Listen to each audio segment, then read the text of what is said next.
डर एक एहसास में आपका स्वागत है।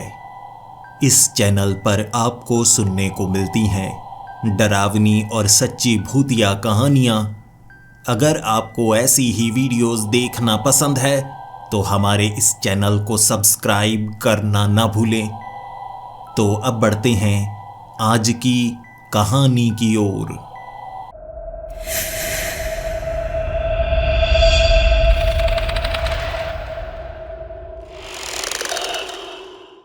हेलो दोस्तों, मेरा नाम एल्फ्रेड है और पेशे से मैं एक फॉरेस्ट रेंजर हूँ।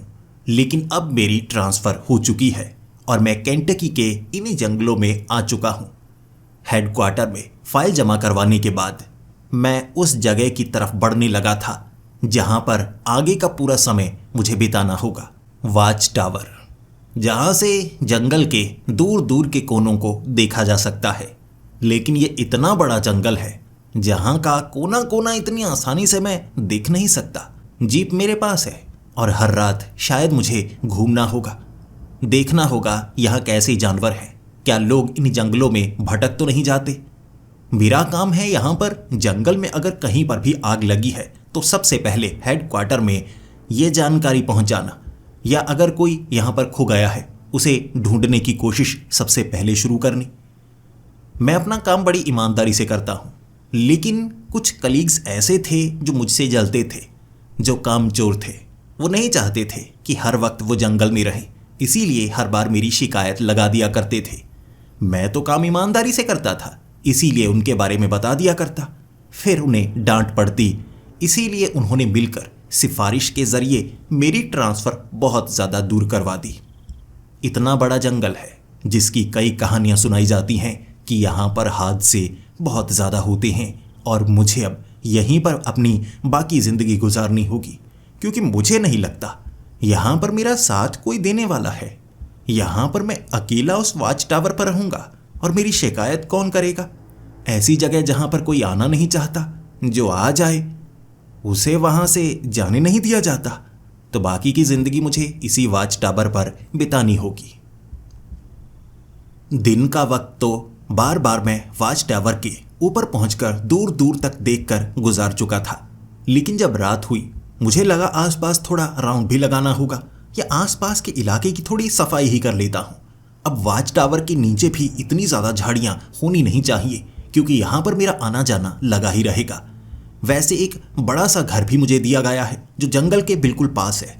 उसे भी मैं जंगल में ही कह सकता हूँ, लेकिन वहाँ जाने का मन अभी नहीं कर रहा था। तो मैं नीचे उतरा, आसपास घूमने लगा, झाड़ियों की कुछ सफाई करने लगा, जबकि कुछ लकड़ियों का इस्तेमाल करके मैं आसपास बाड़ा बनाना चाहता था, ताकि कोई भी जानवर ज़्यादा करीब ना आए। ऐसा ना हो रात के वक्त मैं जीप में बैठने के लिए उतरूं और कोई जानवर घात लगाकर इसी वक्त का इंतज़ार कर रहा हो। झाड़ियों को मैं साफ करता रहा, लेकिन मेरी बाजुओं के ऊपर छोटे छोटे निशान बनने लगे थे। ऐसा लगा किसी पौधे के साथ मुझे एलर्जी हुई है, जिस कारण बाजुओं पर ये निशान बन चुके हैं। तो मैंने सोचा अगली बार ग्लव्स लेकर आऊँगा, ऐसे काम करने में परेशानी हो सकती है। वैसे मैं जिस जंगल में था वहाँ पर कई लोगों को एलर्जी उन पौधों से होती थी। मुझे ज़िंदगी में कभी किसी पौधे से एलर्जी नहीं हुई।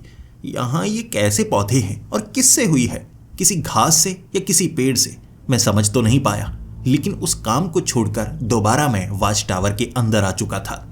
ऊपर चढ़कर फिर से दूर दूर तक देखने लगा। मुझे लगा था आज की रात बहुत ही शांत होगी, लेकिन ऐसा नहीं था। वॉच टावर के नीचे जानवरों के चलने की आवाज़ आने लगी, जानवरों के चिल्लाने की आवाज़ आने लगी। और जंगल में ऐसा होता है, लेकिन पूरी रात नहीं होता। पैरों की आवाज़ आती जा रही, जिस कारण ना तो मैं अच्छे से आराम कर पा रहा था और ना ही उन जानवरों को देख पा रहा था। नीचे छोटा बल्ब लगाया गया था जो कि शायद खराब होगा, बीच बीच में चलता था, बीच बीच में बंद हो जाता था। नीचे उतरकर देखने की हिम्मत नहीं थी, क्योंकि मैं बहुत लंबा सफ़र तय करके आया था और सीधा यहाँ पर पहुँचा था, तो थका हुआ भी बहुत ज़्यादा था। बार बार नीचे ऊपर मैं जाना नहीं चाहता था। रात ऐसे ही गुजारी और दिन के वक्त सबसे पहले मैं नीचे उतरा, ये देखने के लिए कि यहाँ पर कैसे जानवर थे जो रात के वक्त इस वॉच टावर के इर्द गिर्द घूम रहे थे। मैंने पैरों के निशान को ढूंढने की कोशिश की, लेकिन उन्हें साफ किया गया था। जब जानवर मिट्टी पर चलते हैं तो उनके पैरों के निशान बनते हैं, लेकिन जब किसी भारी चीज से उस मिट्टी को साफ कर दिया जाए तो पैरों के निशान भी साफ हो जाते हैं। ऐसा ही लग रहा था, लेकिन ये किस जानवर ने किया होगा? जैसे किसी भारी चीज को घसीटा गया है। घसीटने के निशान थे, लेकिन किसी जानवर का शिकार नहीं हुआ था। सोच में पड़ा हुआ मुझे लगा, चलो मुझे क्या, पहले तो मुझे घर जाना चाहिए, वहां से कुछ ग्लव्स लेकर आने चाहिए, इन झाड़ियों को साफ करूं, क्योंकि रात के वक्त यहां पर जीप लगानी मुश्किल का काम हो सकता है। मैं उस घर में गया। जीप के सहारे रास्ता अच्छा था, बड़ी पगडंडी बनी हुई थी, जिस कारण जीप किसी भी जगह फंसी नहीं। लेकिन अगर कभी बारिश हो गई तो इस गाड़ी को निकालना बड़ा मुश्किल का काम होगा। सामान इकट्ठा किया। कुछ घंटे वहां पर मैंने आराम भी किया, बिल्कुल शांति में। शाम के वक्त सामान लेकर मैं निकला था। पहुंचा वॉच टावर और यहां पर मैंने सारा सामान रखा। उसके बाद नीचे कुछ झाड़ियों की, घास की और पेड़ों की कटाई की और आसपास का इलाका पूरी तरह से साफ बना दिया। मिट्टी पर भी थोड़ा थोड़ा पानी डालकर मैंने मिट्टी को अच्छे से दबा दिया था, ताकि जानवर इससे थोड़ा दूर ही रहें। अब रात का वक्त हो गया था। मैं वॉच टावर के ऊपर पहुंच गया। उसके बाद जहां तक देखा जा सकता था देखने लगा। दूर दूर तक रोशनी बिल्कुल नहीं थी, यानी कि सब कुछ ठीक है। अगर रोशनी ज्यादा नजर आने लगे, समझो कि जंगल के किसी हिस्से में आग लगी है और उसका ज्यादा ध्यान रखना है। फिर मैंने करीब से देखा, कोई 600 से 800 मीटर दूर, जैसे किसी ने आग जलाई हो या किसी कारण वहां पर रोशनी थी। ध्यान से देखने लगा, ये आग ही होगी। ये पता करने के लिए मुझे नीचे उतरना पड़ा। टॉर्च लेकर मैं उस तरफ आगे बढ़ने लगा। बारिश का मौसम हो चुका था, जिस कारण नमी बढ़ चुकी होगी कि यहां पर हल्की हल्की धुंध थी। ज्यादा ठंड नहीं थी, लेकिन फिर भी धुंध थी, जिस कारण मैं दूर तक देख नहीं पा रहा था। लेकिन उस जगह के पास पहुंचा जहां पर मुझे रोशनी नजर आ रही थी। डरा हुआ था, कहीं आग तो नहीं लग गई, लेकिन वहां कोई आग नहीं थी। घुप अंधेरा। थोड़ी आगे से रोशनी आ रही। ये जानने के लिए मैं धीरे धीरे कदम बढ़ाता गया, आगे जाता गया और आगे जाकर मैंने देखा एक बच्चा जो होगा 9 से 10 साल का। उसने पुरानी आग वाली लालटेन पकड़ी हुई और आगे की तरफ बढ़ रहा। मैं वहां थम गया, उसे आवाज लगाई, अरे बच्चे, यहां क्या कर रहे हो? जंगल में भटक तो नहीं गए? लेकिन उसने मेरे सवाल का कोई जवाब नहीं दिया, बल्कि वो तो आगे बढ़ता जा रहा था। मैं भी धीरे धीरे कदम बढ़ाता उसके करीब जाना चाहता था, लेकिन वो बड़ी तेजी से उस धुंध में लोप हो जाता। सारी की सारी परेशानी धुंध ने खड़ी की थी, क्योंकि जैसे ही मैं आगे बढ़ता वहां पर कुछ पेड़ आ जाते और उन पेड़ों के कारण मैं सीधा आगे बढ़ नहीं पाता। पेड़ों से घूमकर मैं आगे जाता तो वो लड़का वहां पर मौजूद नहीं होता और रोशनी किसी और दिशा से आ रही होती। मैंने कई आवाजें लगाई, लेकिन उस लड़के को मैं पकड़ नहीं पा रहा था, करीब उसके पहुंच नहीं पा रहा था। वो आगे निकल गया और वहां अब पूरी तरह से अंधेरा था। मैंने उस लड़के को जितनी कोशिश की ढूंढने की, वो मिला नहीं, तो मैं वॉच टावर में वापस आ गया। फिर से टावर के ऊपर चढ़ चुका था।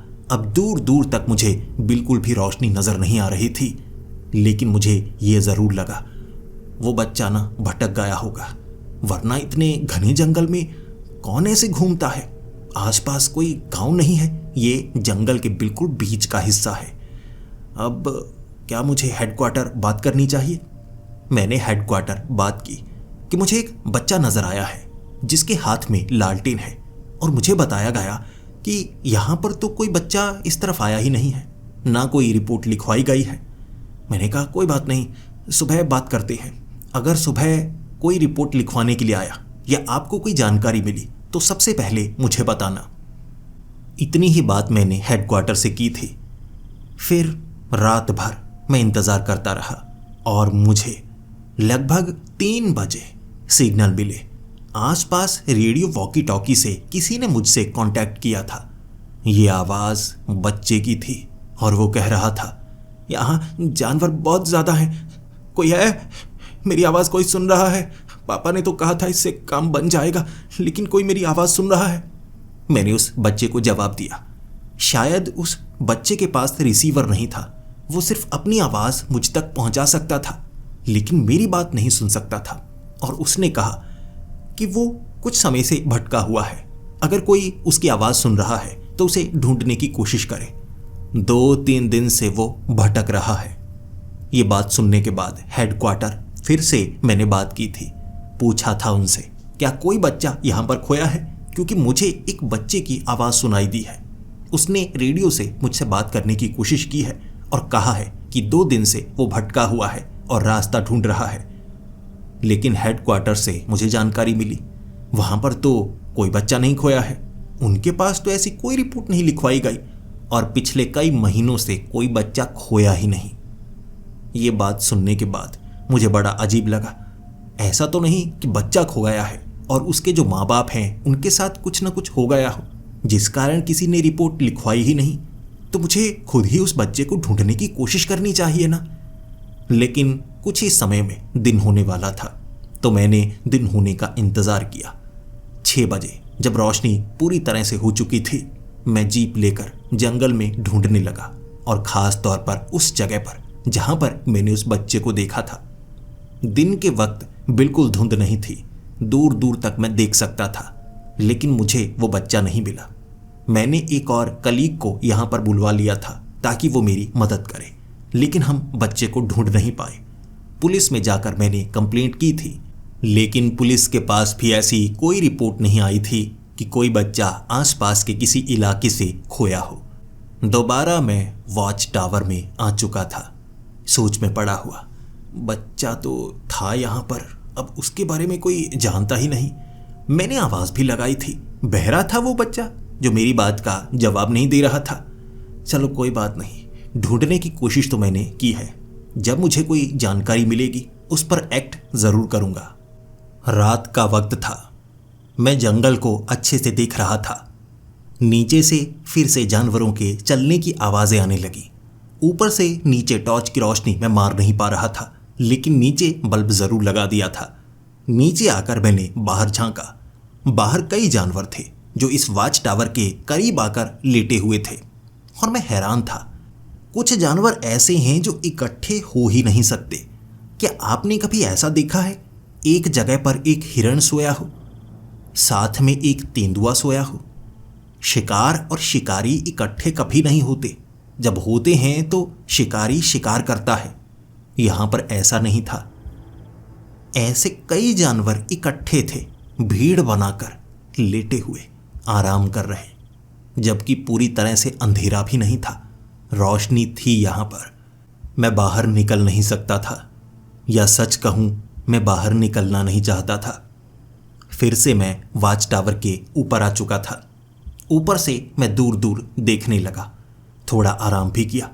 रात कैसे गुजर गई पता नहीं चला, लेकिन जब वक्त 3 बजे का था, फिर से रेडियो सिग्नल पकड़ने लगा। ये उस बच्चे की आवाज़ थी जो मदद मांग रहा था। मैंने अब पूरी कोशिश की ताकि मैं उस तक भी मैसेज पहुंचा पाऊं। मैं उससे बात कर सकता था। उसका वॉकी टॉकी शायद मैसेज रिसीव करने लगा। सबसे पहले तो वो यही कह रहा था, कोई मेरी आवाज़ सुन रहा है? मैं 2 दिनों से यहाँ भटक चुका हूँ, मुझे ढूंढने की कोशिश कोई नहीं कर रहा। बाहर निकलने का कोई मुझे रास्ता नहीं मिल रहा। मुझे लगता है मैं भटक जाऊँगा, मारा जाऊँगा। जब मैंने उसे मैसेज भेजा, मैं तुम्हारी बात सुन सकता हूँ, मैं तुम्हारी बात सुन सकता हूँ, क्या तुम्हें मेरी आवाज़ आ रही है? उस बच्चे ने कहा, हाँ हाँ हाँ, आपकी आवाज़ आ रही है, आवाज़ आ रही है। ऐसे हमारी बातचीत शुरू हुई। शुरुआत में बस मैं उसे दिखाना चाहता था कि डरने की कोई बात नहीं है, डरो मत, तुम्हारी आवाज़ मुझ तक आ गई है, अब तुम्हें ढूंढ लिया जाएगा। क्या तुम बता सकते हो तुम इस समय कहाँ पर हो? उसने बताया, मैं जंगल में हूँ, पेड़ों के बीच हूँ, मैं चलता रहता हूँ लेकिन निकलने का रास्ता नहीं मिलता। 1-2 दिन हो चुके हैं मैं भटका हुआ हूँ। मैंने उस बच्चे को बताया कि कल रात भी तुम्हारी आवाज़ मुझे सुनाई दी थी, और उसने कहा, मैं हर रोज़ ये कोशिश कर रहा हूँ कोई मेरी आवाज़ सुन ले, मैं बाहर निकल नहीं पा रहा हूं। मैंने उसे बताया कि तुम्हारे हाथ में लालटेन है और एक बार मैंने तुम्हें देखा था, लेकिन मैंने आवाजें लगाई, तुमने कोई जवाब नहीं दिया। उसे लगा कि जानवरों की आवाजें होंगी, क्योंकि आसपास से जब भी जानवर की आवाज आती है वो किसी पेड़ के ऊपर चढ़ जाता है और चुप करके बैठ जाता है। कुछ बिल्लियां ऐसी हैं जो बच्चों के रोने जैसी आवाजें निकालती हैं शिकार करने के लिए, इसीलिए वो छिप कर बैठ जाता है, अपने पिता की बातों को मानता है। मैंने पूछा, क्या तुम्हारा परिवार भी वहां पर है? और उसने कहा, नहीं, मेरे पापा ने मुझे ये वॉकी टॉकी दिया था। उनकी टांग पर चोट लगी थी और उन्होंने कहा था कि मुझे चलते रहना होगा, तभी हम बाहर निकल सकते हैं। ना तो अब मैं अपने पापा को ढूंढ पा रहा हूँ, ना अपनी माँ को ढूंढ पा रहा हूँ, मैं अकेला ही हूँ। क्या आप मुझे बाहर निकाल सकते हैं? मैंने उससे अच्छे से पूछा, तुम कहाँ पर हो? लेकिन वो एक बच्चा था, वो सिर्फ पेड़ों के बारे में बता सकता था। मैं चाहता था कोई खास पहचान जो मुझे बताए। मैंने उससे कहा, तुम मुझे जो आसमान में तारे हैं, नक्षत्र हैं, उसकी सही से दिशा बताओ। मैं तुम्हें बताता हूँ कैसे तुम जान सकते हो कि तुम्हारा लॉन्गिट्यूड लैटिट्यूड कहाँ है। उससे मैं आसानी से तुम्हें ढूंढ सकता हूँ। और उसने जवाब दिया, यहाँ बादल है, धुंध है, आसमान में कोई तारा या चांद नजर नहीं आ रहे हैं। फिर मैंने आसमान की तरफ देखा, बादल बिल्कुल नहीं थे और आसपास आज धुंध भी नहीं पड़ी थी। तो वो उस इलाके में होगा जहां पर बादल भी हो सकते हैं और धुंध भी, लेकिन यहां तो आसपास मुझे कोई धुंध नजर नहीं आ रही। शायद बच्चा चलता चलता काफी दूर निकल गया होगा, तो मैं हेडक्वार्टर ये रिपोर्ट दे देता हूं। मैंने हेडक्वार्टर ये पूरी बात बताई और उन्होंने फिर से यही कहा, किसी ने कोई कंप्लेंट नहीं की है, लेकिन आसपास के इलाके में पूछा जा रहा है क्या कोई परिवार जंगल में गया था जिनके साथ एक बच्चा भी था जिसकी उम्र 9 से 10 साल हो। वो जानकारी जुटाने में लगे हुए थे। मैं रात के वक्त ही जंगल में खंगालना चाहता था, कहां पर धुंध है, कहां पर ज्यादा बादल है, क्योंकि ये जंगली इलाका है बहुत ज्यादा बड़ा, तो यहां पर मैं भी भटक सकता हूं। जीप का सहारा लेकर आवाजें लगाता हुआ जंगल में लगभग 2 घंटों तक मैं ढूंढता रहा था। उसके बाद कोई खास फायदा नहीं हुआ तो मैं वॉच टावर में वापस आ गया। फिर से उस बच्चे से बात करना चाहता था, लेकिन दिन के वक्त ना तो उसने कोई सिग्नल भेजे, ना मैं ही उससे बात कर पा रहा था। शायद उसने रेडियो वॉकी टॉकी बंद कर दिया होगा। दिन के वक्त भी मैं ढूंढता रहा, लेकिन कुछ कर नहीं पाया, तो रात के वक्त का इंतजार करने लगा। वो रात के 3 बजे बात कर रहा था। मैंने उसे डांटा कि तुम कहाँ चले गए थे? मैं तुमसे लगातार बात करता रहूंगा, तभी तो तुम्हारी लोकेशन ढूंढ पाऊंगा। उसने कहा, जानवर जब करीब आ जाते हैं मुझे चुप होना होता है और रेडियो से आवाज आती है, इसे मैं बंद कर देता हूँ। दिन के वक्त तो बहुत ज्यादा खतरा होता है, ऐसा लगता है आसपास से कोई मुझे पकड़ लेगा। इस समय थोड़ी खामोशी होती है और ऐसी खामोशी में मैं बात करने की कोशिश करता हूँ जब इस सुरक्षित जगह पर आ जाता हूँ। मैंने लकड़ी के कुछ फट्टे लगाकर एक पेड़ के ऊपर घर बना लिया है, यहीं पर बैठना ज्यादा सुरक्षित लगता है मुझे। मैंने फिर से उस बच्ची से जानना चाहा, आखिर ये जो तुमने पेड़ के ऊपर घर बनाया है ये कैसा पेड़ है? आसपास कोई ऐसा निशान जिससे मैं तुम्हारे करीब पहुंच सकूं, क्योंकि जंगल बहुत ज्यादा बड़ा है। उसने कहा, यहां पर एक घर देखा मैंने, लकड़ी का बड़ा सा घर। ये सरकारी घर लग रहा था, लेकिन कोई दरवाजा नहीं और जानवर उसके अंदर घुस सकते थे। पहले मुझे लगा उसके अंदर रहना ज्यादा सुरक्षित होगा, ये कैबिन लग रहा था। तब मेरा दिमाग एकदम से खुल गया। फॉरेस्ट रेंजर का कोई कैबिन होगा। मैं यहां पर जितने कैबिन हैं उसकी जानकारी निकालता हूं। मैंने उस बच्चे से कहा, तो तुम कल के दिन उस कैबिन में रह सकते हो, मैं तुम्हें ढूंढने की पूरी कोशिश करूंगा। उस बच्चे ने कहा, बिल्कुल, मैं ऐसा करता हूं। जैसे ही दिन होता है उस कैबिन की तरफ निकलूंगा, वो बहुत करीब है मेरे। मैं वहां दिन गुजारूंगा और दिन के वक्त आप मुझे ढूंढ लेंगे ना? मैंने कहा, बिल्कुल, लेकिन वो कैबिन की कोई खास निशानी, उसके ऊपर कोई नंबर तो लिखा होगा ना? उसने कहा, हाँ, ऊपर 7 नंबर लिखा हुआ था, कोई बड़ा 7। मुझे लगा पता नहीं वैसे ही लिखा होगा। बस फिर क्या था, कैबिन नंबर 7। उसकी जानकारी निकालने में कितना ही समय लगेगा। हेडक्वार्टर मैंने कांटेक्ट किया, उनसे पूछा कि यहाँ कैबिन नंबर 7 कहाँ पर है, क्या मुझे लोकेशन मिल सकती है। और मुझे जानकारी मिली यहाँ पर सिर्फ 5 कैबिन है, 7 नंबर कैबिन तो कभी बनाया ही नहीं गया। मेरा दिमाग घूमने लगा और मैंने कहा, उस बच्चे ने कहा है उसके ऊपर ना 7 नंबर लिखा हुआ है। हेडक्वार्टर से मुझे डांट पड़ी क्योंकि मैं एक ऐसे बच्चे की जानकारी उन्हें दे रहा था जो खोया ही नहीं, किसी ने कोई कंप्लेंट नहीं की और वो बच्चा बस रेडियो के जरिए मुझसे कांटेक्ट कर रहा है। कोई यकीन नहीं कर पा रहा था, इसीलिए मुझे मदद भी मिलने वाली नहीं थी। तो उस 7 नंबर कैबिन को मुझे खुद ही ढूंढना था। 5 कैबिन की लोकेशन मैंने मंगवा ली थी। उसके बाद अंदाज़ा लगाया अगर 6ठा कैबिन हो तो कहाँ पर हो सकता है, या 7 नंबर कैबिन किस तरफ होगा। 5 कैबिन मैं ढूंढ कर आया, वहाँ पर दरवाजे लगे हुए थे, जबकि उस बच्चे ने कहा था कैबिन नंबर 7 जिसका कोई दरवाज़ा नहीं है, खिड़कियाँ भी बिल्कुल मौजूद नहीं, जानवर अंदर घुस सकते हैं। मुझे उसे ढूंढना था। पूरा दिन ढूंढने की कोशिश मेरी नाकाम रही। कैबिन नंबर 7 को मैं ढूंढ ही नहीं पाया और रात के वक्त वापस आ गया। उससे कांटेक्ट करने की कोशिश मैं करता रहा, लेकिन 3 बजे उसने खुद मैसेज किया, अंकल आप मुझे ढूंढने नहीं आए। आपको पता है पूरा दिन मैंने कैसे गुजारा। एक तो बादल घिरे रहते हैं, दिन के वक्त भी अंधेरा सा रहता है, धुंध बहुत ज़्यादा होती है। पता है कितनी आवाज़ें आ रही थी, मुझे लगा मैं गया, इसीलिए बचकर वहाँ से मैं शाम के वक्त निकला हूँ। आप आए नहीं ढूंढने के लिए। मैंने उस बच्चे से माफ़ी मांगी और कहा, मैंने ढूंढने की कोशिश तो की लेकिन 7 नंबर कैबिन मौजूद ही नहीं है। उसने कहा उस पर बड़ा बड़ा 7 नंबर लिखा है, खिड़कियां दरवाजे नहीं हैं, आपने ढूंढा नहीं मुझे। वो रात को आसानी से ढूंढा जाता है, दिन के वक्त तो उस कैबिन को ढूंढना थोड़ा मुश्किल वाला काम होता है। अब मैं रात के वक्त ही ये काम करना चाहता था क्योंकि उस बच्चे की आवाज़ सुनकर मुझे घबराहट महसूस हुई। इतने दिन हो चुके हैं, वो खाता क्या है, पीता क्या है, मैंने उस बच्ची से पूछा और उसने कहा आसपास के पेड़ों पर कुछ फल लगे हुए हैं, बाकी वो कुछ पत्तियां खाता है।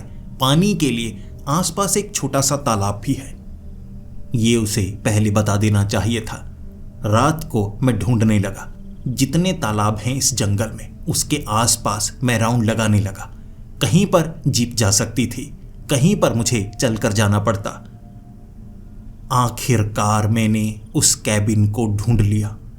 तालाब के करीब वो कैबिन बड़े से रास्ते के बिल्कुल बीच में बना हुआ। ये कच्चा रास्ता था, लेकिन किस तरफ जाता था मुझे नहीं पता। आगे वो कैबिन जिसका कोई दरवाज़ा नहीं, कोई खिड़की नहीं। अंदर मैंने जानवरों को देखा। मैं थोड़ा सा डर गया, लेकिन वो मुझसे डरकर वहाँ से निकल चुके थे। आसपास मैंने आवाज़ें लगाई, लेकिन मुझे कोई जवाब नहीं मिला। ढूंढता रहा। पेड़ के ऊपर छोटा मोटा घर जो किसी बच्चे ने बनाया हो सकता है कुछ लकड़ियों को फंसाकर उसने बस छत बनाई हो जहाँ पर वो रात गुजार सके। लेकिन मैं ऐसी किसी जगह को ढूंढ नहीं पाया। और दिन के वक्त मैंने हेडक्वार्टर मैसेज पहुंचाया था कि यहाँ पर कैबिन नंबर 7 है और उसके आसपास बच्चा भटका हुआ है। मुझे रास्ता मिल चुका है वहाँ जाने का और वहाँ जाकर बच्चे को ढूंढना है। मुझे 5 लोगों की ज़रूरत है। 5 लोग मुझे दिए गए। मैं उसी जगह पहुँचा जहाँ पर कैबिन होना चाहिए था, लेकिन 7 नंबर कैबिन मौजूद नहीं। पेड़ों के ऊपर निशान लगाए थे मैंने। फॉरेस्ट रेंजर जानते हैं कैसे किसी खास जगह को ढूंढना है, लेकिन वो जगह वहां पर मौजूद ही नहीं। पेड़ों पर लगे वो निशान देखकर मैं सही दिशा में गया, लेकिन आगे ना मुझे कोई रास्ता मिला, ना 7 नंबर कैबिन मिला। मैं ढूंढता रह गया और उसके बाद मुझे लगा ये कैसा भ्रम हो सकता है। बड़ी अजीब बात है। जब मैं उस घर के आसपास पहुंचा था वहां बादल काफ़ी ज़्यादा थे, धुंध भी काफ़ी ज़्यादा थी, लेकिन अब वो कैबिन यहाँ पर मौजूद ही नहीं। ये कैसे हो सकता है। हेडक्वार्टर से मुझे डांट मिली। मुझे फिर से रात तक का इंतज़ार करना पड़ा और 3 बजे ही वो बात करता था, इसीलिए मुझे गड़बड़ का एहसास होने लगा। मैंने उस लड़के को कहा, तुमने जिस कैबिन नंबर 7 के बारे में बताया था रात के वक्त मैं उस कैबिन को ढूंढ पाया, तुम्हें ढूंढ नहीं पाया, लेकिन दिन के वक्त तो उस कैबिन को भी ढूंढ नहीं पाया। ऐसा कैसे हो सकता है?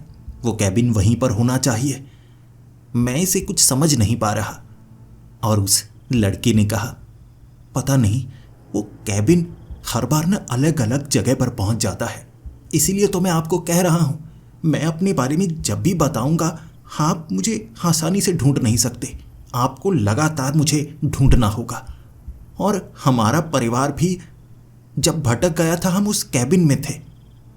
हमने वो रात उस कैबिन में बिताई। उसके बाद से ये गड़बड़ शुरू हुई। उस कैबिन से बाहर निकलने के बाद तो रास्ता मिल ही नहीं रहा था। मैं अपने पिता के साथ भटकता रहा। माँ तो जख्मी थी। माँ को हमने वहाँ पर बिठाया था कि हम वापस आएंगे। फिर मेरी माँ भी पता नहीं कहाँ गई। हम भी रास्ता ढूंढ नहीं पाए। और फिर मैं अपने पिता से भी बिछड़ गया। और तब से आपसे भी बात कर रहा हूँ। यहाँ से बाहर निकलने का कोई रास्ता नहीं मिल रहा। उसकी ये बात सुनकर मुझे कुछ गड़बड़ का एहसास हुआ। रात के वक्त फिर से उस बच्चे को ढूंढने के लिए मैं निकला था। मैं दोबारा उस कैबिन को ढूंढना चाहता था उसी जगह, और रात के वक्त भी वो कैबिन मुझे नहीं मिला। लेकिन एक जगह थोड़ी थोड़ी धुंध मिली। अपने आप उस जगह आसमान में बादल महसूस होने लगे, तो मैं वहां पर ढूंढने लगा। और कमाल की बात थी, एक तालाब के बिल्कुल बीच में वही 7 नंबर कैबिन। माना कि वो लकड़ी का कैबिन है, लेकिन उठाकर दूसरी जगह रखा नहीं जा सकता। ये कोई आसान काम नहीं है। ये तालाब के बीच में कैसे आ गया? ये कैबिन नंबर 7 जगह भी बदल रहा है। मैंने आवाजें लगाई, ढूंढने की कोशिश की, और एक बार मुझे लगा था इस कैबिन में मैं रात बिताऊं, जैसा कि उस बच्चे ने कहा है। पहली बार मुझे सुपर नेचुरल एंटिटी का एहसास हुआ। आसपास कुछ तो है जो गुर्रा रहा है, जो कराह रहा है।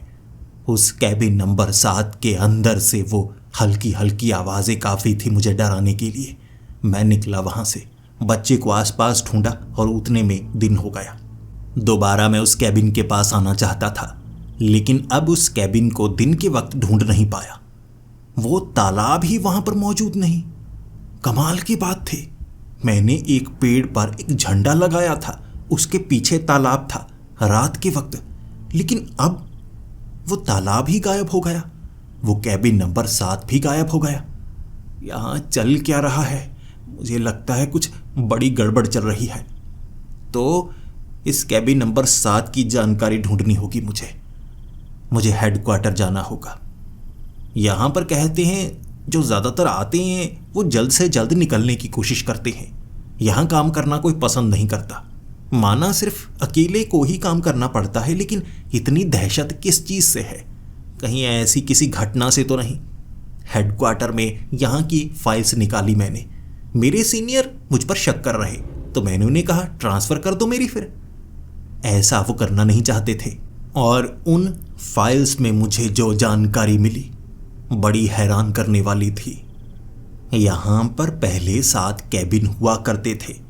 6 नंबर कैबिन भी था, 7 नंबर कैबिन भी था, लेकिन 7 नंबर कैबिन यहाँ पर काम करने वाले 5 फॉरेस्ट रेंजर ने बनवाया था। उन्होंने कहाँ बनाया किसी को बताया नहीं, लेकिन वो फाइल दर्ज करवानी थी। उससे पहले एक बड़ा हादसा हो गया। 6 नंबर कैबिन जो जल गया था, और माना गया उनके साथ उस कैबिन में कुछ हुआ, लेकिन उनकी कभी लाशें नहीं मिली। 5 के 5 फॉरेस्ट रेंजर एक साथ गायब हुए थे, और इस घटना को हुए 10 साल हो चुके हैं, और अब तक उन फॉरेस्ट रेंजर को ढूंढा नहीं जा सका। अलग अलग इलाके से थे, लेकिन फिर भी किसी कारणवश इकट्ठे हुआ करते थे, और उस समय यहाँ पर हादसे भी बहुत ज़्यादा हुआ करते थे। लेकिन जब से वो गायब हुए हैं यहाँ, उसके बाद से तो कोई गायब नहीं हुआ। लेकिन जंगल में कुछ ऐसा सबको नजर आता है जो उन्हें डराता है, जो उन्हें भगाता है। मारा तो कोई नहीं गया, जख्मी बहुत लोग होते हैं, और उनकी जो कहानियां हैं वो काबिले यकीन नहीं होती। FIR दर्ज नहीं की गई थी, लेकिन मुझे सबके बयान पढ़ने थे एक एक करके, और हर किसी का बयान बड़ा अजीब। एक को एक बच्चा नजर आया जो पेड़ों के बीच से चलकर जा सकता था, वो जमीन में समा सकता था, वो जिंदा नहीं बल्कि भटकती हुई एक प्रेत आत्मा थी। जबकि किसी को कुछ ऐसे जानवर नजर आए जो झुंड बनाकर घेरने की कोशिश करते हैं, नुकसान नहीं पहुंचाते। एक बार 4 तेंदुए एक लड़की को घेर चुके थे जो जंगल में भटक गई थी। ना तो उन तेंदुओं ने उस लड़की का शिकार किया और ना ही वहां से बाहर जाने दिया। उसे घेर कर रखा दिन होने तक, और उसके बाद वो जानवर कहाँ चले गए उस लड़की को नहीं पता था। डर के मारे वहीं पर वो बेहोश हो गई थी। जब उसे होश आया, वो जंगल के एक किनारे पर थी जहां उसे बड़ी आसानी से ढूंढ लिया गया। लेकिन ये घटनाएं अब की हैं। 10 साल पहले कुछ ऐसा हुआ था जो बड़ा भयानक था। यहां पर जो लोग गायब हो जाते थे उनकी लाश कभी नहीं मिलती थी। वो कहां जाते किसी को नहीं पता। कई लोग गायब हुए जिनमें बच्चे भी थे, लड़कियां भी थीं, मर्द भी थे। उसके बाद जब वो 5 फॉरेस्ट रेंजर एक साथ गायब हुए, फिर 7 नंबर कैबिन को ढूंढने की कोशिश हुई लेकिन वो नहीं मिला। 6 नंबर कैबिन जो कि जलकर खाक हो चुका था, उसे अच्छे से साफ कर दिया गया और दोबारा 6 नंबर कैबिन उस याद में बनाया ही नहीं गया और यहाँ पर सिर्फ एक ही फॉरेस्ट रेंजर रहने लगा। आसपास के इलाकों को भी बंद कर दिया गया। इसे खतरनाक माना गया और जो भी यहाँ काम पर आता उसे कुछ नहीं बताया जाता। सब कुछ छिपा कर रखा जाता ताकि वो काम छोड़कर चला ना जाए और मजबूरी में यहाँ पर रहे। मेरे सीनियर्स को लग रहा था मेरे पास फाइल पहुंच चुकी है, अब जल्द ही मैं रिजाइन दे दूंगा और यहाँ से चला जाऊंगा। वो डर रहे थे, घबरा रहे थे। मैंने उन्हें डांटा और ये भी कहा कि मैं काम तो नहीं छोड़ूंगा, इसके बारे में पूरा तो पता लगा कर रहूंगा आखिर इस जंगल में चल क्या रहा है, लेकिन काम मैं अपनी मर्जी से करूंगा। अब मुझे कोई इंस्ट्रक्शन ना दे, मैं यहां पर काम जैसे मैं करना चाहूंगा वैसे करूंगा। जब मदद की जरूरत हो तो मुझे मदद चाहिए। सीनियर तैयार थे और अब तरीका मेरा होने वाला था। रात के वक्त फिर से मैंने उस बच्चे से बात की और मैं इस चीज से हैरान था कि उस बच्चे को खाना मिल रहा है, पानी मिल रहा है और वो जंगल में रह रहा है लेकिन जंगल से बाहर निकल नहीं पाता। बड़ी अजीब बात है। मैंने उस बच्चे से बात की। उसने कहा कि वो उस कैबिन के करीब ही है और उस कैबिन को वो हर बार अलग अलग जगह पर देखता है लेकिन नजदीक ही होता है। और वहां पेड़ के ऊपर उसने इस घर को थोड़ा अच्छा बना लिया है और वहां पर छिपकर उसे रहना पड़ता है, क्योंकि अगर वो उस कैबिन के आसपास या उसके अंदर रात के वक्त रहा तो वो शैतान आकर उसे नुकसान पहुंचा सकते हैं। मैंने उस बच्चे से पूछा कैसे जानवर हैं वो। उसने कहा इंसानों जैसे हैं, उन्होंने चेहरा ढका हुआ होता है। या तो वो जानवर ही हैं या शैतान है, कुछ अजीब है। अब वो मुझे कुछ ऐसा बता रहा था जो पहले नहीं बताया था। पहले वो जानवरों की बातें कर रहा था, अब वो शैतानों की बातें कर रहा है जो इंसान जैसे दिखते हैं। मुझे उस बच्चे पर शक होने लगा था और मैंने कहा चलो ठीक है, मैं अब उस कैबिन को ढूंढने के लिए आने वाला हूं और मुझे तरीका पता लग गया है। धुंध और बादल, वो कैबिन नजदीक ही होता है और ऐसे उस कैबिन को ढूंढा जा सकता है। तो मैं उस कैबिन के पास पहुंचने वाला हूं और तुम उसके करीब रहो।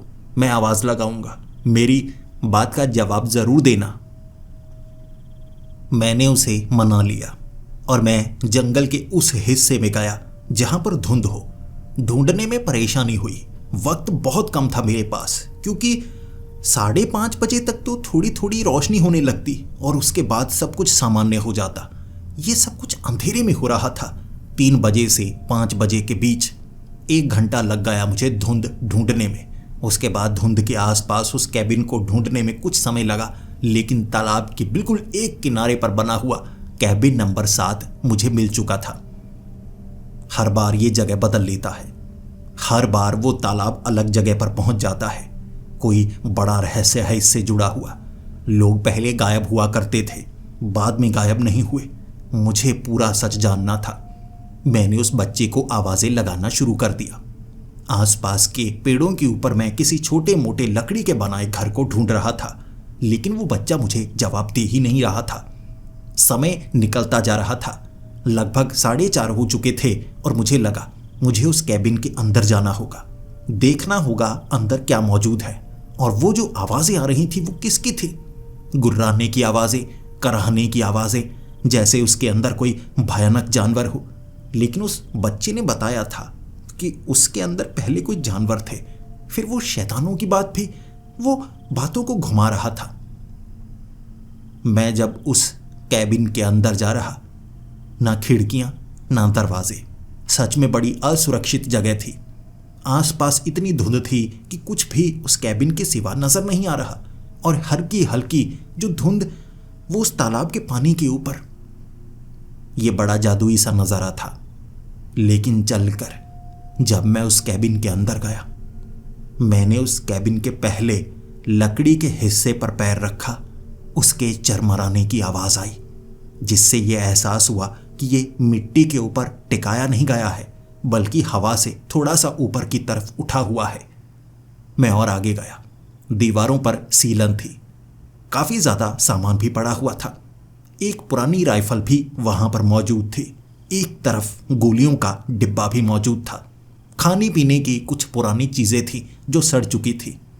कुछ बियर की बोतलें थी, कुछ बियर के कैन थे। ऐसी चीजें यहां पर किसने रखी होंगी? मैंने चाय के उस कप को भी उठाया, जिसमें आधी चाय अब भी भरी हुई, लेकिन बहुत काली हो चुकी, जैसे बहुत ज्यादा पुरानी हो। उसमें से बदबू भी बहुत ज्यादा आ रही थी। फिर वो कराहने की आवाजें, वो रोने की आवाजें। ये कराहने की आवाज किसी इंसान की थी, और ये रोने की आवाज भी किसी इंसान की ही थी। मैंने पुकारना शुरू कर दिया, बेटे कहाँ हो तुम? क्या किसी ने तुम्हें पकड़ तो नहीं रखा है? रोने की और कराहने की आवाजें आ रही थी। कोई बोल नहीं रहा था, कोई जवाब नहीं दे रहा था। मैंने घर से बाहर निकलकर पहले तो सांस ली। घर के अंदर अजीब सी घुटन महसूस हो रही थी। मुझे लगा बाहर से कोई कराह रहा होगा, क्योंकि घर तो पूरी तरह से खाली है, लेकिन बाहर भी कोई मौजूद नहीं था। मैंने आवाजें बहुत लगाई, लेकिन किसी ने जवाब नहीं दिया। दोबारा मुझे उस घर के अंदर जाना पड़ा। फिर से अंदर पहुंचने के बाद वो कराहने की आवाज, लेकिन अब मैं उसका सोर्स ढूंढना चाहता था। किस कमरे से ज्यादा आवाज आ रही है? मैं उस कमरे में पहुंचा। वो कमरा खाली था, लेकिन फिर बाहर से चलने की आवाजें आने लगी। मैंने बाहर झांक कर देखा। बाहर 2 तेंदुए थे, कुछ और जानवर थे, काफी जानवर, जो इस कैबिन को घेर चुके थे। वक्त बीत रहा था और मुझे लगा धीरे धीरे रोशनी बढ़नी शुरू हो जाएगी, काम थोड़ा आसान हो जाएगा और डर भी कम लगेगा। लेकिन चारों तरफ जैसे धुंध थी और आसमान में जैसे बादल थे। मुझे ऐसा लग रहा जैसे सूरज ऊपर चढ़ने की कोशिश भी नहीं कर रहा, समय रुक गया हो। वो आवाज मैं जानना चाहता था कहां से आ रही है। दीवार पर कान लगाकर सुना मैंने। दीवार से आवाज आ रही थी, यानी दूसरी तरफ कमरे से आवाज आ रही है। फिर मैं उस कमरे में गया, वहां से भी आवाज नहीं आ रही थी, आवाज उसी दीवार से आ रही। मैं दोनों कमरों के बीच खड़ा हो गया। दोनों कमरों के बीच एक बड़ी दीवार थी, यानी उस दीवार के पीछे कुछ तो होगा। इधर वाली दीवार काफी दूर, उधर वाली दीवार काफी दूर, और बीच में खाली जगह होगी। लेकिन यहां पर तो लकड़ी के फट्टे लगाए गए हैं। कुछ तो है। ये दरवाजे की तरह खुल सकता है या नहीं? मैंने धक्का दिया और सच में वो फट्टे नहीं, वो दीवार नहीं, बल्कि एक दरवाजा था जो अंदर की तरफ खुला, और मुझे नीचे सीढ़ियां नजर आईं। कराहने की और रोने की आवाज भी सुनाई दी। कोई इंसान ही था, कोई इंसान ही है नीचे, लेकिन मुझे थोड़ा सतर्क हो जाना चाहिए। धीरे धीरे सीढ़ियां उतरकर जब मैं नीचे गया था, एक ऐसा दृश्य मुझे नजर आया था जिसकी मुझे उम्मीद नहीं थी। वहां पर पत्थर की दीवारें थीं, क्योंकि ये बेसमेंट था। पत्थर की दीवारों के बीच 5 लोगों को चिना गया था। शरीर बीच में, होंठ सिले गए थे, आंखें सिली गई थीं। सर के ऊपर कई छोटे छोटे निशान, जिससे खून की बूंदें नीचे टपक रहीं। ये 5 लोग थे जो रो रहे थे, कराह रहे थे, लेकिन आवाज सही से निकल नहीं रही। वो सुन जरूर सकते थे। मैंने उन्हें कहा, ये क्या हुआ तुम्हारे साथ? सब चौकन्ने से हो गए। उन्हें उम्मीद महसूस हुई और उनके कपड़े ये बता रहे थे, ये फॉरेस्ट रेंजर हैं, वही 5 फॉरेस्ट रेंजर जो गायब हुए थे। वो मरे नहीं हैं, अब भी जिंदा हैं। वो अब भी जिंदा है, लेकिन जिस हालत में है वो हालत समझ में नहीं आ रही है। वो मिट्टी के अंदर, दीवार के अंदर जो कि पत्थर की है, कैसे चले गए? ये संभव नहीं है। मैंने हाथ लगाकर उस पत्थर की दीवार को देखा जो मिट्टी से चिनी गई थी, लेकिन उसके बीच वो कैसे घुस गए? क्या पत्थर पिघलाया गया? वो हिल रहे थे और उन्होंने मुझे पकड़ना शुरू कर दिया। मैंने झटके से खुद को छुड़ाया और कहा, तुम्हारे साथ ये किसने किया है? किसने किया है?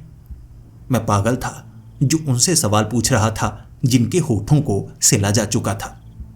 मुझे लगा यहां कुछ बड़ी गड़बड़ चल रही है। पहले तो इन्हें मैं आजाद करूं। पास में कुल्हाड़ी पड़ी थी, पत्थर तोड़ने वाली वो कुल्हाड़ी। जैसे ही मैंने कुल्हाड़ी उठाई, जमीन के नीचे एक बड़ा सा लकड़ी का हिस्सा टिकाया गया जो हिल चुका था और मुझे ढेर सारे हथियार और औजार मिले। ड्रिल मशीन, एक आरी, पेचकस, ऐसी कई चीजें वहां पर थीं और हर एक चीज के ऊपर खून लगा हुआ था। मैं उस कुल्हाड़ी और फावड़े को लेकर दीवार पर जोर जोर से मारने लगा था। मैं उस दीवार को तोड़ देना चाहता था ताकि उन्हें बाहर निकाल पाऊं। मैं उन्हें जिंदा बचाना चाहता था, लेकिन जब मैं दीवार पर उस कुल्हाड़ी को मारता तो वो तड़पने लगते, जैसे उन्हें दर्द हो रहा हो। उसके बाद मुझे लगा मुझे उनसे बात करनी होगी, मुझे समझना होगा। आंखों को तो सिला गया है, होठों को बंद किया गया है, लेकिन मैं उनसे बात तो कर सकता हूं ना। मैंने उन्हें कहा, जब मैं मर रहा हूं तुम्हें दर्द हो रहा है? सर हिलाकर मुझे जवाब दो। उन्होंने सर हिलाया। फिर मैंने उन्हें कहा, क्या मैं तुम्हें यहां से बाहर निकालूं? उन्होंने ना में जवाब दिया। ये मेरे लिए हैरानी की बात थी। वो आजाद होना नहीं चाहते। मुझे लगा किसी के होंठ को खोलना होगा बात करने के लिए। दर्द तो होगा, लेकिन बात तो करनी होगी ना। होंठों को जैसे सिला गया था, बड़ी मुश्किल हुई मुझे। होंठ चिपक चुके थे। मैंने एक ब्लेड से होंठों के उन हिस्सों को काटा जिससे उन्हें दर्द भी बहुत ज़्यादा हुआ, लेकिन एक को मैंने थोड़ा आज़ाद किया, बोलने लायक बनाया। और जैसे ही उसका मुंह खुला, उसकी ज़बान भी अंदर चिपकी पड़ी थी। वो तोतले की तरह बोल रहा, लेकिन मुझे समझ में आ रहा। उसने कहा, हमें मार दो, हमें मार दो। मैंने सबसे एक ही सवाल पूछा, क्या तुम मरना चाहते हो? क्या तुम सब मरना चाहते हो? क्या बचना नहीं चाहते? और सबने जवाब दिया था, हाँ हाँ हाँ। सब कराह कर हाँ में ही जवाब दे रहे थे। सर हिलाकर भी हाँ में ही जवाब दे रहे थे। वो मरना चाहते थे, लेकिन वो जिंदा हैं। मैं उन्हें बचा सकता हूं, मैं बचाऊं ना? उन्होंने ना में जवाब दिया। वो बचना ही नहीं चाहते थे, लेकिन क्यों? मैं इस सवाल का जवाब मांग रहा और इसका जवाब उन्होंने नहीं दिया। जब दरवाजा अपने आप खुला तो ऊपर से कोई नीचे आया था। ये वो बच्चा था। उस बच्चे की आंखें पूरी तरह से सफेद हो चुकी थी। ऐसा लग रहा जैसे वो जिंदा ही ना हो। उसका चेहरा भी पीला पीला सा था। कई जानवर थे वहां पर जो इस बेसमेंट में आ चुके थे, और भी कई लोग थे जिनमें कुछ लड़कियां, कुछ औरतें, कुछ मर्द, कुछ बच्चे, जिनकी संख्या 20 से ज्यादा होगी। वो भीड़ बनाकर मुझे एक दीवार के साथ सटा चुके थे और मैंने उन्हें कहा, हाँ, मेरे साथ कुछ मत करना, देखो मैं जान गया हूं ये सब कुछ। मुझे तब तक लगा था कि ये इंसान ही होंगे जब तक मुझे वो जवाब नहीं मिला, हम तुम्हें कुछ नहीं करेंगे और तुम भी कुछ नहीं कर सकते। तुमने इसके होंठों को क्यों खोला? एक छोटी बच्ची जिसकी उम्र 12 से 13 साल होगी, उसने दोबारा एक फॉरेस्ट रेंजर के होंठों को सिल दिया और भी भयानक तरीके से।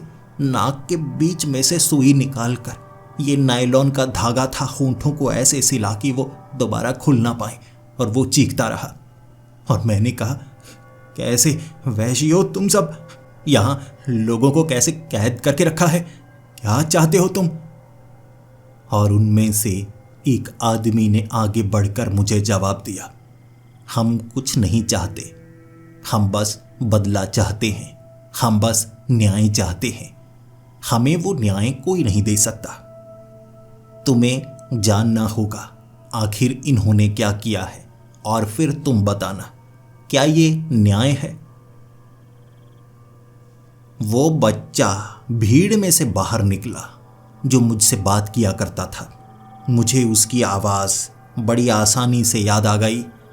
वो कहने लगा, अंकल, जब मैं कैबिन नंबर 7 से निकला था ना, तब वो शैतानों ने मेरा पीछा किया था। पता है वो शैतान कौन थे? ये 5 वो शैतान थे। मैं उस पेड़ के ऊपर घर बनाकर छिपा था, लेकिन इन्होंने ढूंढ लिया। यही तो ढूंढने आए थे। फॉरेस्ट रेंजर जो जंगल में भटक जाता है उसे ढूंढते हैं। 10 साल पहले इन्होंने मुझे ढूंढ लिया था, फिर इन्होंने मुझे बचाया नहीं, यहीं पर लेकर आए थे, और मेरे साथ भी वैसा ही किया जैसा ये बाकियों के साथ किया करते थे। इन्हें मांस खाना पसंद था, इंसानी मांस, और जो जंगल में भटक जाता, ढूंढने का बहाना लगाकर ये उसे पकड़कर यहीं पर लेकर आते और उसे जिंदा रखते, क्योंकि जिंदा मांस सड़ता नहीं और एक इंसान का शरीर बड़ा होता है, इन्हें खाने में समय लगता।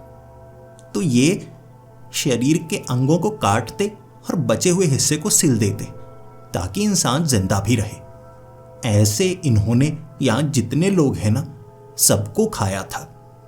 इस जंगल में कोई गायब नहीं होता था, ये गायब करते थे ताकि उन्हें खा सके। बच्चे बड़े, हर किसी को खाया इन्होंने।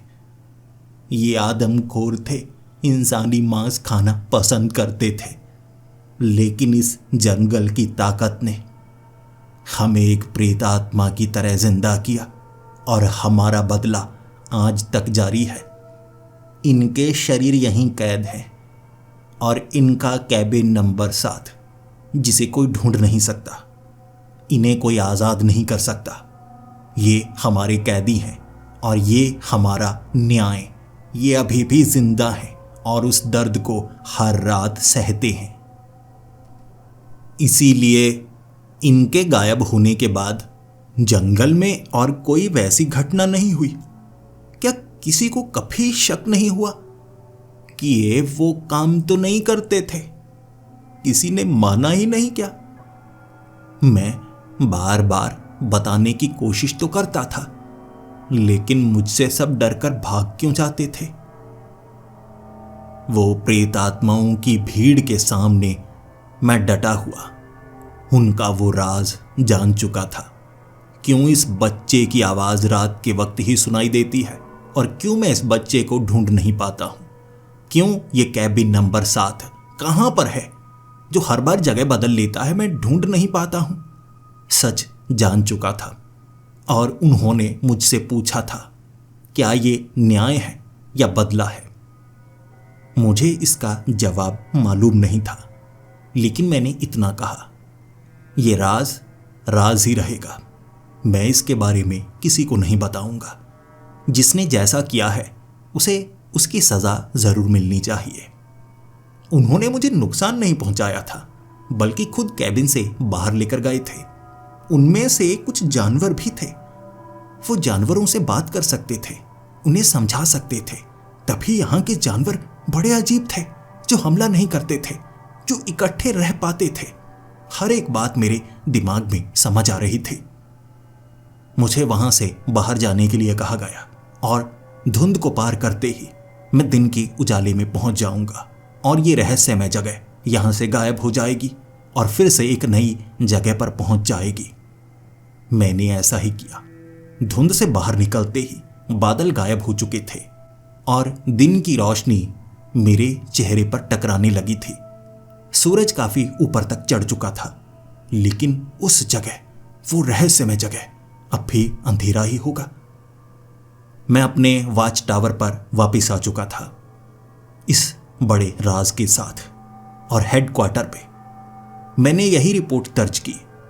किसी ने मुझसे मजाक किया होगा। वो बच्चे की आवाज शायद जंगल से नहीं, कहीं और से आती होगी, जो जानबूझकर मुझे बेवकूफ बनाने की कोशिश कर रहा था। मैं इसके बारे में और कुछ जानना नहीं चाहूंगा और कुछ बताना नहीं चाहूंगा। ये रिपोर्ट देकर मैंने उनसे बात नहीं की उस रात।